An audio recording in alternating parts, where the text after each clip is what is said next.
How's it everyone, this is Locahole with a little bit of an update to the BV build. A couple of people have said they've been dying a bit more than expected. I haven't had this problem, however, after looking at some of the POBs being sent, I feel like there's a bit of a consistent theme. So this video, even if you're not playing BV, you might learn a couple of things. However, if you are specifically playing the BV build, I've made a little bit of a checklist of things that you need to make sure you've covered so that you don't die, because a lot of these problems are solvable very easily, but if you overlook 6 little things that you don't really think matter, they're all going to add up and compound to make you a lot squishier than you should be. So let's just have a quick look at this spreadsheet and then I'll show you my own build. So here it is. I'm going to link this in the description. It's just a few things that you need to go down with BV if you do feel like you're dying. So things like, is your spell suppression capped? Do you have instant recovery on your Flasks? Are your resistances capped? Have you allocated your Pantheons? Have you paid attention to your utility Flasks? I try to make a big point of this in the video, but I'm still seeing some Flask setups that are like really just not good. Also, correct utility Flasks, like I said, do you have a consistent source of phasing? And then Eldritch Battery and Dawnbreaker. And then over here, I posted some solutions. I will probably have a think about this while the video is uploading to add a few extra things, but this is important. All of these things add up. Now let's just have a quick look at the build. For me, I'm level 88. Currently, my ping is completely broken, so I can't play the game. I can't stream or anything. We made it to level 88. I haven't been dying that much, but I have now adjusted so that I have slightly better defenses, and we're going to go through these. So first thing, Eldritch Battery is really, really important. Dawnbreaker, this should single-handedly allow you to use your Eldritch Battery. Eldritch Battery is really important for a couple of reasons. Firstly, it solves our mana problem. Secondly, it essentially gives us access to 2 more 50% auras. So if you don't have Eldritch Battery, you're going to use your mana to cast spells, and then you won't be able to reserve all your mana for these auras. Also, having Eldritch Battery allows us to run this Malevolence as a Divine Blessing. In order to get all these auras, you're going to have to allocate this Reservation Mastery and Charisma. These two, that will allow you to put in 2 50% auras and your Herald of Agony, and then run Malevolence with Eldritch Battery. Next up, Spell Suppression. You want to make sure you're sitting at 100%. Worst case scenario, if you're sitting at like 70%, make sure to allocate the Mastery over here. Chance to suppress spell damage is lucky. If you really can't get to that 100%, or you're like way off, get that. If you're sitting at like 92%, try and find that last 8% on a piece of gear. There's a lot on the tree. We're getting 15% here. If your helmet, body armor, gloves, and boots all have evasion rating, so you must just make sure evasion, evasion, evasion, evasion. There's a free 15%. We also are grabbing Inveterate. Then there's this spell suppression node, 8%, 3%, and Quick Step for another 10%. Over here, there is this 8% node. In the later tree, I recommend unspecking these 3 points just to save a bit. But if you are really starved for spell suppression, you can use that. Alternatively, there is Instinct at the top. This wheel gives you another 22% spell suppression. Spell suppression is really, really, really important. So please make sure you've done that. Next thing, Pantheons. Brine King is really important for avoiding stuns. Some people have said they've been getting stunned a lot. Soul of the Brine King will prevent you from getting stun locked. So if you do get stunned, you cannot be stunned if you've been stunned or blocked a stunning hit in the last 2 seconds. So this will prevent stun lock. Also, Soul of Ralakesh will help you from not bleeding out if you do get bleeding. Next up, Flasks. Please, I try to make a point of it. Pay attention to your Flasks, folks. Instant recovery when on low life. Get this. Instant recovery when on low life on a Divine Life Flask. If you're still using Hallowed or one of the very low tier, it's not ideal. This means that if you do see your life dip, you hit this button, your life will shoot straight back up. Please don't overlook this. Next, I was using a quartz flask. So quartz flask will grant us phasing. It'll also grant us, well, I actually can't even click anything. Also grant us a bit of spell suppression, but again, don't rely too heavily on this. So quartz, I wasn't using a ruby, I was using a jade. I will get into why I'm using jade and grace, but I was using this. If you're using determination like the build guide suggests, then go for granite instead. And then the other flask I was using is a silver flask. This is a little bit greedy, but it does grant us onslaught. So onslaught makes us run faster, move faster.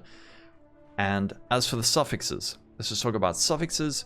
Corrupted blood immunity, important, so you don't get killed by that. And then the other suffixes, armor or evasion rating as a suffix. Movement speed as a suffix is good. If you're not using purity of elements, then you can get freeze avoidance on a suffix. I'm not actually using that, it's a bit naughty. You can also get freeze avoidance from capturing Fragment of Winter by completing the Waterways map. So if you have a divine vessel, what you want to do is you put your divine vessel in the map device with this map, and then complete the map, and then you will get the filled divine vessel. You right click it and it'll automatically apply that Pantheon power to you. So if you don't have freeze avoidance and you're not using purity of elements, this is another option. But flasks, one of the main things I'm seeing when people say they're dying a lot is I look at their flasks and I'm like, oh no, like this, it makes a big difference rolling your flasks. Next up, let's talk about grace. So the reason I'm testing grace is I had quite a few people saying, why aren't you using grace? It's so much better. So I'm like, all right, let's try it.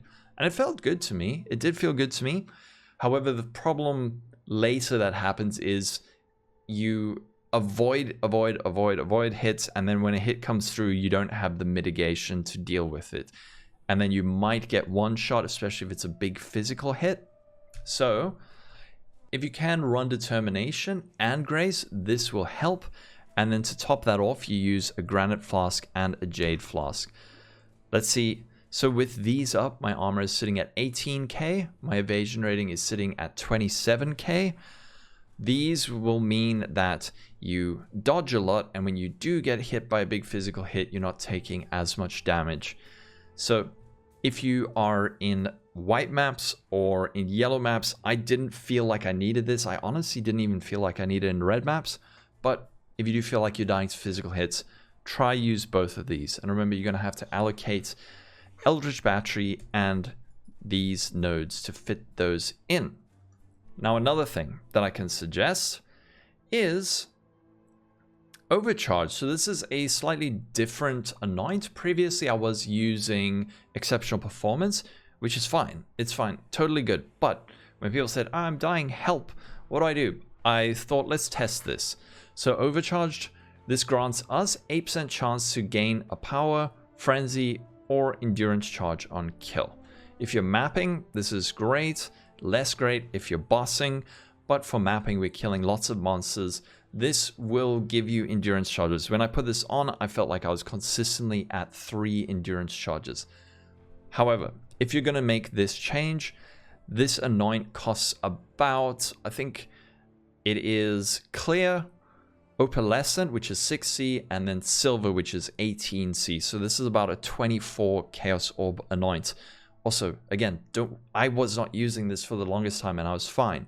But the reason we want endurance charges, not only do they give us physical damage reduction and all elemental resistances, but we can combine that with an Immortal Call, cast when damage taken setup. So you link these two together. When this does proc, you're going to take less elemental damage and less physical damage on the next hit, on the subsequent hit. It doesn't proc and then roll that hit that procs it. You'll take the hit and then proc the Immortal Call. So if you take like 2 big hits in a row, or you take 1 big hit, this procs, and then for a duration you take less damage. So we also get 15% less physical damage taken per endurance charge removed. If you don't use endurance charges, it's less nice, but I think this is actually, it's worth taking even if you're not using it. But Immortal Call, there's another layer of defense. Another thing that will help with survivability, I'm not even using it, is enemies poisoned by you cannot deal critical strikes. This is another layer of defense. It's 1 point. This is something worth considering. Another thing worth taking if you are going the Grace Jade Flask route is Wind Dancer. This grants us less attack damage taken if you haven't been hit by an attack recently. So you evade, and then when an attack does come through, you take less attack damage. However, after taking a hit, you have more chance to evade, but also 20% more attack damage taken. So if you take a hit and then you take another hit, you're going to feel it more, but with a decent evasion rating pool, this is very nice. And combined with Determination and the Granite Flask, this means that when a hit does come through, it's not going to be as hard. As for Dawnbreaker, the shield is very nice for a lot of reasons. So first thing is you're converting cold, lightning, and physical taken as fire. If you combine this with a Ruby Flask, the implicit on this says 20% less fire damage taken. We have, I think, 55% increased effect of utility flasks. So that's another 10% less fire damage taken. So 30% less fire damage taken. So part of the cold, lightning, and fizz is being converted to fire and then mitigated by the Ruby Flask. You can also grab a Taste of Hate. It's a little bit expensive now, but if you do, you can swap out maybe your Jade Flask for a Taste of Hate.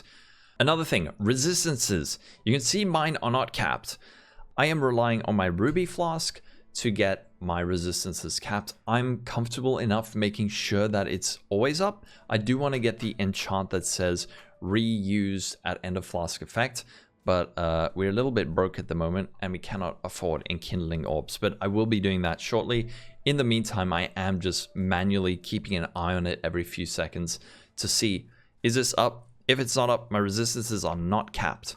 So that's another thing you can do, but if you're not a confident player, try to rather make sure that you're getting resistances on your ring and amulet or something like that, or your helmet.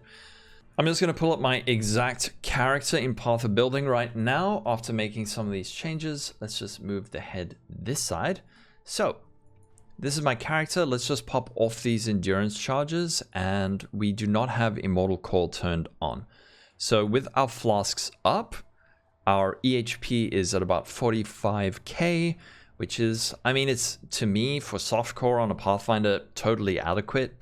However, with our Immortal Call up, we can say, okay, we have 3 endurance charges. That pushes it up further.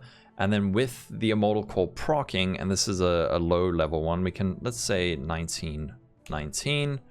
When this procs, you can see our EHP skyrockets. So while this is up, this means that if we take 2 consecutive hits, we're not going to take as much damage.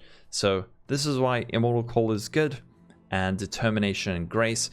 If your resistances are not capped and you don't want to rely on the flask, try find those resistances elsewhere and use Purity of Elements. I was using Purity of Elements up until this morning just because I wanted to test a more defensive version.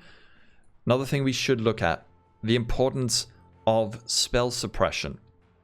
So our EHP is about 50k with our spell suppression capped.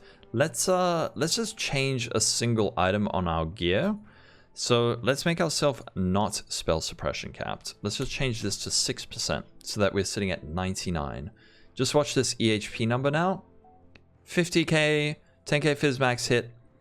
50k is still high, but you can see the change is fairly significant. What we can do is just do this.